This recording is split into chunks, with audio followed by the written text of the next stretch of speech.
Salam sejahtera bagi saudara-saudari, ibu bapak sekalian. Kembali saya Pendeta Chandra Gunawan bertemu dengan Anda untuk membahas salah satu pertanyaan dari salah seorang rekan kita mengenai arti daripada persembahan yang kudus atau arti daripada terminologi kudus di dalam istilah persembahan atau konteks persembahan. Saya akan membacakan satu bagian firman Tuhan di dalam Roma pasal pertama Roma pasal 12 ayat yang pertama. Di bagian itulah kita akan menemukan terminologi persembahan yang kudus. Saya akan membacakan bagi saudara-saudari dan ibu bapak sekalian. Demikian firman Tuhan. Karena itu saudara-saudara, demi kemurahan Allah, aku menasihatkan kamu supaya kamu mempersembahkan tubuhmu sebagai persembahan yang hidup, yang kudus, dan yang berkenan kepada Allah. Itu adalah ibadahmu yang sejati. Nah, hari ini saya akan menjelaskan kepada Anda sekalian mengenai apa yang Rasul Paulus maksudkan dengan terminologi-terminologi yang tadi kita baca. Nah, yang pertama yang kita harus pahami adalah Rasul Paulus, dia mengatakan respons dari seorang yang telah diselamatkan Tuhan adalah orang tersebut harus mempersembahkan tubuhnya. Nah, kita harus memahami bahwa istilah mempersembahkan tubuh di sini adalah istilah yang tidak dapat dipahami secara harafiah. Artinya apa? Artinya mempersembahkan tubuh itu bukan berarti bahwa kita melakukan yang namanya pembakaran terhadap diri seseorang atau diri sendiri. Nah, di dalam perjanjian lama kita tahu bahwa korban persembahan itu dibakar. Nah, waktu Alkitab Paulus berkata bahwa kita diminta untuk mempersembahkan tubuh, itu bukan berarti bahwa secara harafiah kita kemudian diminta untuk membakar diri kita sendiri. Tidak. Kenapa demikian? Karena dalam Alkitab istilah tubuh itu memiliki arti yang paralel dengan hidup. Nah, jadi waktu Rasul Paulus berkata, respons yang paling tepat dari seseorang yang telah menerima kemurahan Allah, menerima keselamatan dari Tuhan adalah apa? Mempersembahkan hidupnya kepada Tuhan. Nah, hanya pertanyaannya adalah mempersembahkan hidup kepada Tuhan itu seperti apa? Nah, sebelumnya kita akan melihat terminologi yang Rasul Paulus bicarakan, karena terminologi ini juga menolong kita mengerti apa artinya mempersembahkan hidup. Nah, yang pertama dikatakan bahwa kita harus mempersembahkan tubuhmu, mempersembahkan hidup kita sebagai persembahan yang hidup.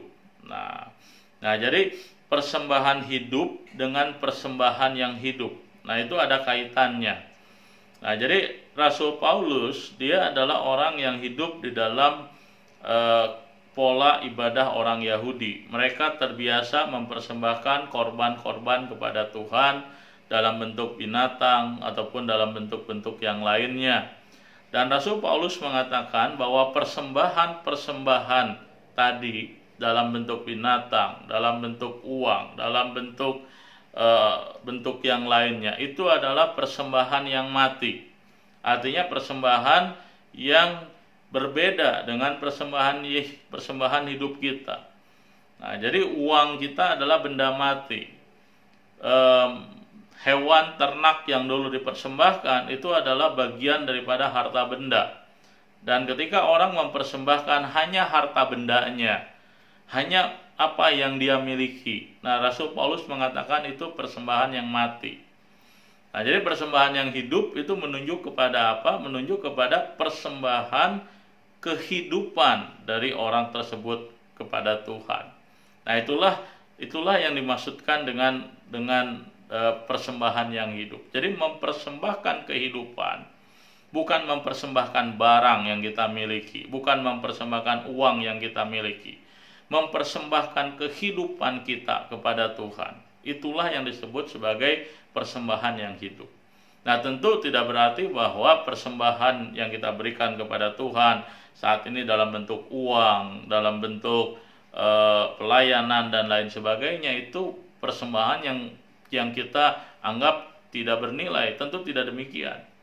Yang Alkitab mewajarkan adalah kalau kita mempersembahkan sesuatu kepada Tuhan sebagai pengganti daripada mempersembahkan hidup, nah itu adalah persembahan mati.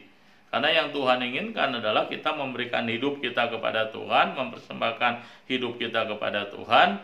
Nah, maka bentuknya, nah realisasinya itu bisa dalam berbagai macam, mempersembahkan uang kita, mempersembahkan waktu kita untuk pelayanan dan sebagainya. Nah, di situ perbedaannya. Dan yang kedua, Rasul Paulus menggunakan istilah yang lain, yaitu bukan hanya persembahan yang hidup, tapi persembahan yang kudus. Nah, apa maksudnya persembahan yang kudus? Nah, dalam perjanjian lama dan perjanjian baru, persembahan yang kudus itu menunjuk kepada aspek yang sama. Apakah itu? Nah, dalam konteks perjanjian lama perjanjian baru, istilah kudus bisa memiliki dua arti. Kudus bisa berarti tanpa dosa. Kudus bisa berarti suci, tanpa dosa, tidak ada dosa sedikit pun. Nah, tetapi kudus di dalam Alkitab juga berarti sesuatu yang khusus, diistimewakan, sesuatu yang tidak diberikan kepada yang lain. Nah, dalam konteks inilah arti daripada persembahan hidup sebagai persembahan yang kudus.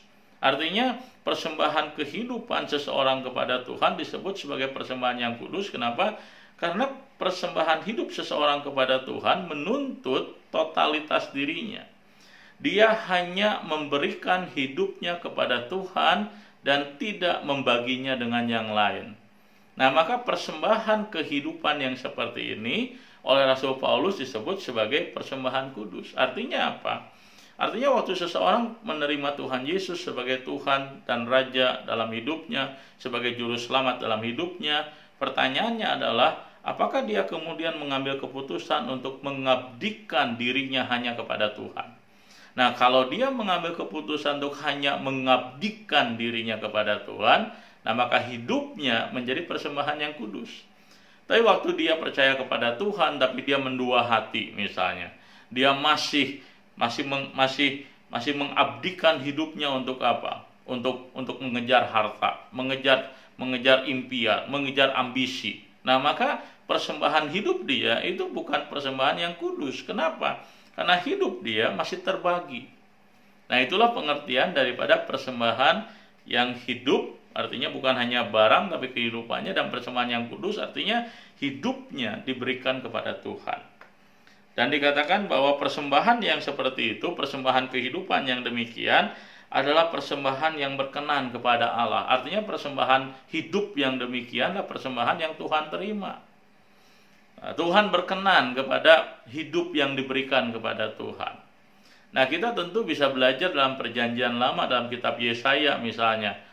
Tuhan mengatakan dia benci sekali dengan persembahan orang-orang Israel. Kenapa? Karena orang-orang Israel, dia mempersembahkan harta bendanya tapi tidak hidupnya. Nah, jadi mereka membawa ke rumah Tuhan berbagai korban, persembahan, benda-benda berharga. Dalam zaman sekarang mungkin dalam bentuk uang.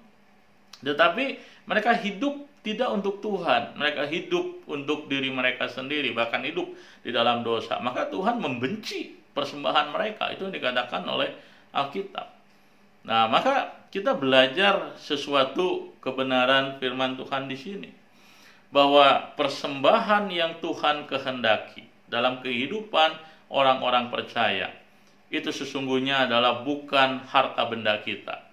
Bukan apa yang kita miliki, jumlah uang yang kita berikan. Kalau itu yang kita berikan kepada Tuhan, maka hanya itu yang kita berikan kepada Tuhan, itu persembahan yang mati. Yang Tuhan inginkanlah kita memberi hidup kita kepada Tuhan. Dan waktu kita memberi hidup kita kepada Tuhan, pertanyaan hidup yang bagaimana yang kita berikan kepada Tuhan. Kalau hidup yang kita berikan kepada Tuhan adalah hidup kita yang total. Kita tidak mendua hati. Hidup kita seluruhnya kita berikan kepada Tuhan. Tuhan betul-betul menjadi pemilik, menjadi raja. Seluruh aspek hidup kita dipersembahkan kepada Tuhan. Itulah artinya persembahan yang kudus, yang dikhususkan hanya bagi Tuhan. Dan persembahan yang seperti inilah persembahan yang dikatakan dikenan Tuhan, diterima oleh Tuhan. Tuhan berkenan atasnya. Dan Alkitab berkata bahwa persembahan yang seperti ini akan menjadi ibadahmu yang sejati. Atau lebih tepat juga terjemahkan ibadahmu yang rohani. Apa maksudnya ibadahmu yang rohani? Artinya ibadah yang dilakukan dengan pemahaman yang benar. Artinya apa? Artinya selama orang tidak memiliki pemahaman seperti yang Rasul Paulus ajarkan, bahwa kita hidup hanya untuk Tuhan, dan kita memberikan diri kita total kepada Tuhan, tidak mendua hati. Nah, kalau kita tidak memiliki pengertian yang seperti ini di dalam kita membangun kehidupan keagamaan kita, di dalam kita membangun kerohanian kita, maka ibadah yang kita miliki itu adalah ibadah yang tidak sejati. Ibadah yang kita miliki adalah ibadah yang mati. Nah, jadi ibadah menjadi hidup.